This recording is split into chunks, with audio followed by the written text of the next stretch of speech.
बच्चे हैं, इसलिए इसलिए हमें कभी ये नहीं सोचना है कि दूसरा अच्छा हो मेरे साथ तो तभी मैं अच्छी रहूँ। लेकिन I have to be nice first, let me be nice first. तो मुझे अच्छा बनना है, मुझे अच्छा रहना है, चाहे संबंधों में कोई कैसा भी हो, कितने कड़वे भी हो, कितने हार्श भी हो, लेकिन मेरा जो व्यवहार है, जो मर्यादा पुरुषोत्तम जो पापा कहते हैं, वैसा हो। क्योंकि हमें हमारा जो लक्ष्य है वो है देवी देवता बनना है। सभी का लक्ष्य है ना, सभी चाहते हैं ना हम उच्च पद पाए। तो वो लक्षण अभी से हम धारण करें। दिव्य गुणों की धारणा ये बहुत ही ज़रूरी है। जितने अपने अंदर दिव्य गुणों की धारणा को हम बढ़ाते जाएँगे, उतना हम बाबा का भी प्रत्यक्षता हम सहज रीति से हम कर सकेंगे। और ये जो शक्तियाँ हैं, सबके अंदर अलग-अलग शक्ति है। किसी के अंदर सहन शक्ति है, तो किसी के अंदर समाने की शक्ति है, किसी के अंदर सामना करने की शक्ति ज़्यादा है। तो बाबा तो चाहते हैं हम अष्ट शक्तियों से संपन्न बने। तो जितना अपने अंदर संगठन में समेटने की शक्ति, समाने की शक्ति, सहन करने की शक्ति, ये बहुत ही ज़रूरी है। क्योंकि दैवीय परिवार में बहुत सारी समस्याएँ आती हैं। हाँ, अगर आप सर्विस में इन्वॉल्व होते हैं, जैसे सेंटर में भी कई तरह के सर्विसेज़ सेवाएँ होती है, विंग की भी सेवाएँ होती है।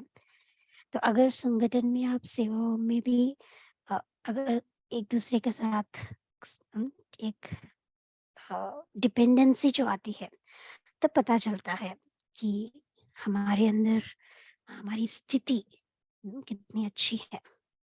क्योंकि उस समय हमें सुनने को भी मिलेगा, उस समय हमें दूसरों को भी देखने को मिलेगा और उस समय हमें कई सारी बातें आती है, जो कोई नाम-शान भी चाहता हो, कोई परिवार में इज़्ज़त, रिस्पेक्ट भी चाहते हैं, तो वो मिलेगा, नहीं मिलेगा, वो तो ड्रामानुसार होता रहता है।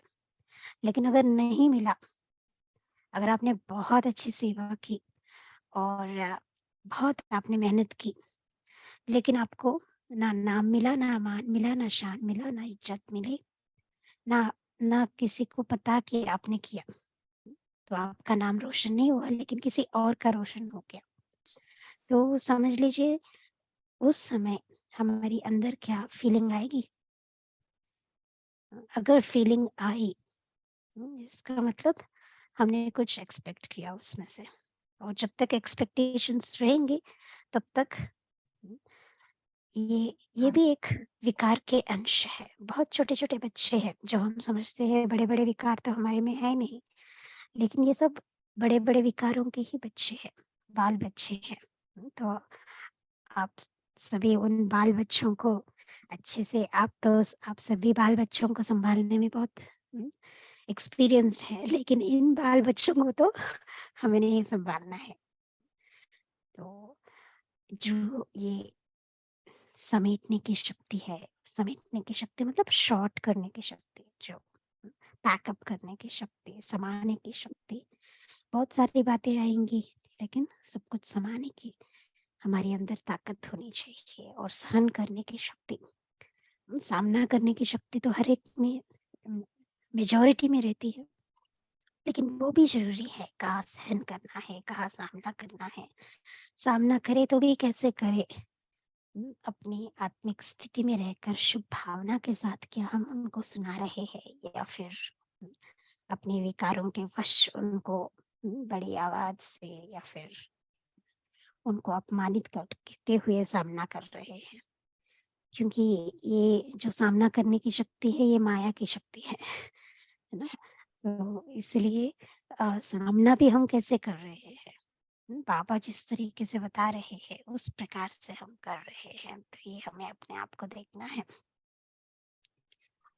क्योंकि बाबा चाहते हैं हम संपन्न बने, संपूर्ण बने, कल की मुरली में भी बाबा ने हम सबको यही याद दिलाया है कि हमें मनसा सेवा करना है। तो मनसा सेवा करने के लिए भी हमारा मन जो है, दिल जो है साफ रहनी चाहिए। अगर दिल साफ नहीं है, मन साफ नहीं है, दूसरों के प्रति नेगेटिव नकारात्मक अगर अपने अंदर विचार है, तो इसका मतलब हमारे अंदर विकारों का वंश है और हम मनसा सेवा नहीं कर पाएँगे। तो इसलिए हर आत्मा के प्रति संबंधों में गुड विशेस, शुभ भावना, शुभकामना, स्नेह की भावना और हर एक के अंदर हम विशेषताओं को देखें। हर आत्मा चाहे वो 40 साल से ज्ञान में चल रहे हैं या फिर 5 साल से ज्ञान में चल रहे हैं, लेकिन फिर भी हर एक के अंदर कोई ना कोई विशेषता है। तो उस विशेषता को हमें देखना है और धारण भी करना है।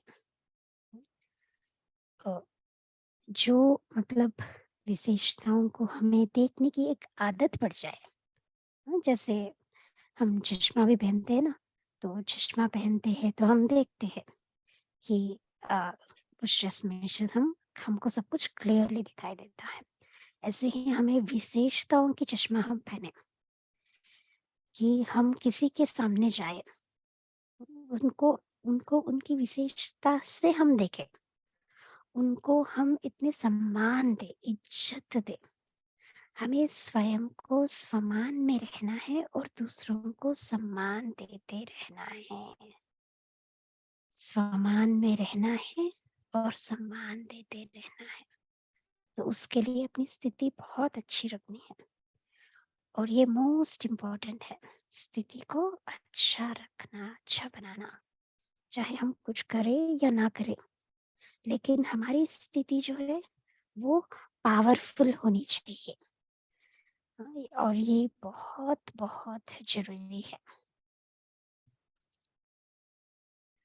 क्योंकि जितना हमारी स्थिति पावरफुल रहेगी, उतना हम निराकारी निर्विकारी स्थिति का अनुभव कर सकेंगे। जैसे पापा हमें संगठन के लिए बहुत सारी धारणाएं बताते हैं, कम बोलो, मीठे बोलो, धीरे बोलो, और निमित्त निर्माण निर्मल वाणी, जो दधि प्रकाश मणि के जो स्लोगन है ना, तो उसे हमें अभ्यास करना है संगठन में, संबंधों में। जस्ट अ मिनट सुप्रिया बहन, सबको सुनाई दे रहा है ना? गीता बहन को शायद सुनाई नहीं दे रहा। आवाज आ रही है ना सबको? हाँ जी दीदी। हाँ जी दीदी हाँ, आवाज आ रही है, क्लियर है। आप अपना नेटवर्क चेक कीजिए गीता बहन, प्लीज कंटिन्यू। अच्छा, अभी सबको क्लियर है ना आवाज? हाँ जी, हाँ जी। ओके। तो एक दूसरे के साथ मददगार रहना, स्नेही सहयोगी बन के रहना, एक दैवी परिवार की जो फीलिंग है उसको बना के रखना है। चाहे आप घर में हैं या सेंटर में हैं या कहीं पर भी है, लेकिन वो जब दैवी परिवार की भावनाएं रहती है और वो सद्भावना रहती है, हर एक के प्रति गुड विशेस रहती है ना, तो फिर हमारे अंदर ये जो अच्छी भावना है हमारी स्थिति को अच्छा बनाती है, श्रेष्ठ बनाती है। क्योंकि पूरे दिन के ऊपर आधारित रहता है, कैसे हमारे, अगर हम नुमा शाम को योग भी कर रहे हैं, रात को योग भी कर रहे हैं, या फिर नेक्स्ट डे मॉर्निंग अमृत वेले का भी योग कर रहे हैं, अगर संबंधों में कड़वाहट है तो उसका असर जरूर हमारे योग के ऊपर पड़ता है। तो इसलिए योग अच्छा रखने के लिए भी संबंधों में ये निर्विकारिता बहुत ही आवश्यक है। जो बाबा हमें कहते हैं कि आप संपूर्ण समर्पण हो जाओ, मतलब अपने तन मन धन से समय, ये सब शक्तियां जो है इसको हमें सफल करते रहना है। और जितना हम सफल करते रहेंगे, जितना हम अपने आप को बिजी रखेंगे, उतना फिर माया से हम दूर रहेंगे। इसलिए कभी भी अपने आप को ढीला या फिर लेजी अलबेलापन से नहीं रखना है। हमें इतना स्ट्रांग बनना है, इतना पावरफुल बनना है, इतना मतलब अपने ऊपर अटेंशन रखना है कि हमारे द्वारा कोई उल्टा कर्म ना हो, कोई भूल ना हो। कल परसों भी बाबा ने कहा ना, जिस अंग से आप बुरा करते हैं तो उस अंग को बहुत ही कड़ी सजा मिलेगी। इसलिए अपने अंग अंग को हम बाबा की याद में, बाबा की किरणों से, बाबा की पवित्रता की लाइट और माइट से अपने आप को शीतल बनाना है, शांत बनाना है, ताकि हमारे द्वारा आंखों से, कानों से, मुख से जो भी हमारे कर्मेंद्रिय है वो शुद्ध बने, पवित्र बने, शक्तिशाली बने, ताकि हमारे द्वारा कोई भूल ना हो।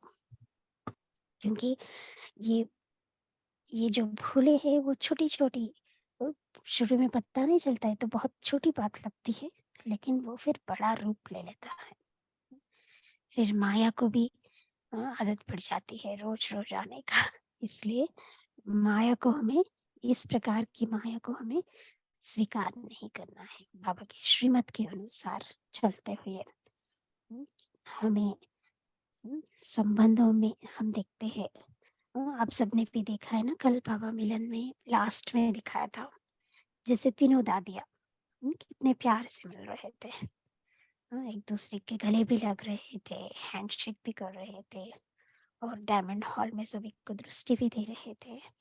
तो इतनी प्यारी फीलिंग है, और ये है निस्वार्थ प्यार, एक दूसरे के प्रति पवित्र प्यार, और ईश्वरीय सेवा के निमित्त वो प्यार है।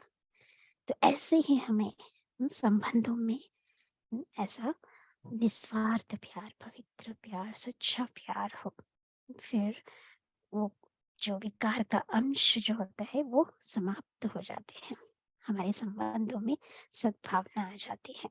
जैसे सत्युग में संबंधों में निर्विकारिता है, तो ऐसे यहाँ पर भी हो, यही हमारा पुरुषार्थ है। मैं तो समझती हूँ आप सभी ऑलरेडी ये पुरुषार्थ कर ही रहे हैं, और हम सब ड्रामानुसार परिपक्व होंगे, अंत तक कर्मातीत होंगे। इसलिए माया के वॉर भी चलते रहते हैं, पर उसमें हमें अपने आप को उदास नहीं बनाना है, लेकिन हमें अपनी उस स्थिति के आधार से, योग की शक्ति के आधार से जितना योग करते रहेंगे, जितना निराकारी स्थिति का अभ्यास करते रहेंगे, उतना ऑटोमेटिकली संबंधों में निर्विकारिता आएगी। इसलिए हम सभी हर रोज ये अभ्यास करें, जितने बार हो सके, एटलीस्ट मिनिमम 21 टाइम्स। मैं तो ये सजेस्ट करती हूँ, आप चाहे तो गिनती भी कर सकते हैं। 21 टाइम्स हमको जाना है अपने घर परम धाम में, निराकारी दुनिया में, और उस निराकारी दुनिया में बस मैं और बाबा है, तो है ही वो शांति धाम, डीप साइलेंस। तो उस डीप साइलेंस का अनुभव करें, अपनी अपनी एकाग्रता की शक्ति को हम बना करके रखें, और विशेष रूप से अमृत वेले के समय ये अभ्यास को जितना हो सके बढ़ाते जाए। निराकारी दुनिया में निराकारी स्वरूप का अभ्यास, क्योंकि अंत में यही हमें काम आएगा, और इसी निराकारी स्वरूप के अभ्यास से हम अपनी संपूर्ण निर्विकारी स्थिति को समीप ला सकते हैं। तो हम सभी चाहते हैं 16 कला संपूर्ण बने, संपूर्ण निर्विकारी बने, मर्यादा पुरुषोत्तम बने। तो ये बहुत सुंदर लक्ष्य हम सबका है। तो उस सुंदर लक्ष्य को पहुंचने के लिए और बाबा से वो अतीन्द्रिय सुख का अनुभव करने के लिए हमें जरूर ये अभ्यास करना है, निराकारी स्वरूप का अभ्यास, और स्वतः हम निर्विकारी बनते जाएंगे। तो जो बाबा ने हम सभी को ये लास्ट डे हिस्ट्री हॉल में दरवाजा के पास खड़े होकर हाथ हिलाते हुए हम सबको ये वरदान दिया है, महामंत्र दिया है। ये लास्ट जो महावाक्य है उसको हमें स्मृति में रखना है, स्मृति में रख करके उसे हमें प्रैक्टिकल में दिखाना है। और बाबा ने कहा आप सभी आशा के दीपक है, तो हम सबको बाबा की आशाओं को पूरा करना है। आशाओं को पूरा करना मतलब अपने आप को बाप समान बनाना, संपन्न बनना, संपूर्ण बनना। इसके लिए अपने मनसा वाचा कर्मणा संबंध संपर्क, हम है ब्रह्मा कुमार कुमारी है शिववंशी। अभी हम बाबा के साथ कंबाइंड हो करके जितना रहेंगे उतना हम विकारों से बचे रहेंगे। पूरे दिन भर में भी जितना अमृत वेला हम उस निराकारी स्थिति का अभ्यास करेंगे उतना पूरा दिन हम उस निर्विकारी स्थिति का भी अनुभव करेंगे।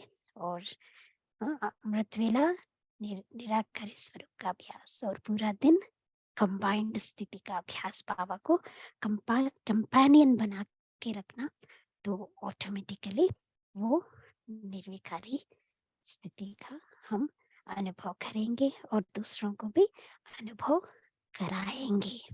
क्योंकि हमारी स्थिति को देख करके उसका वाइब्रेशन, उसका प्रभाव जरूर हमारे संबंध संपर्क में आने वालों के ऊपर पड़ेगा।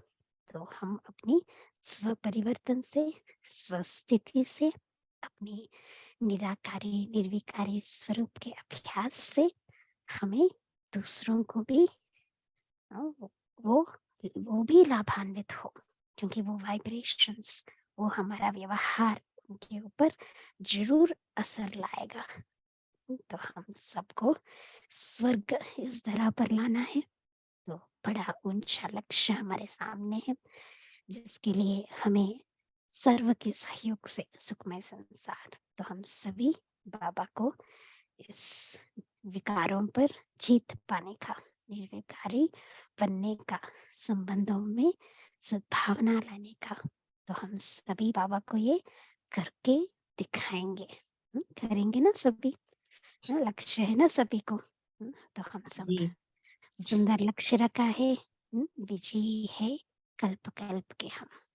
जी दीदी, हम लोग करेंगे। ओम शांति।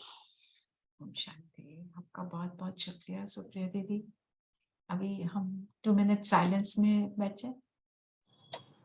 जी शांति। ओम शांति।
ओम शांति। आपका बहुत बहुत धन्यवाद सुप्रिया बहन।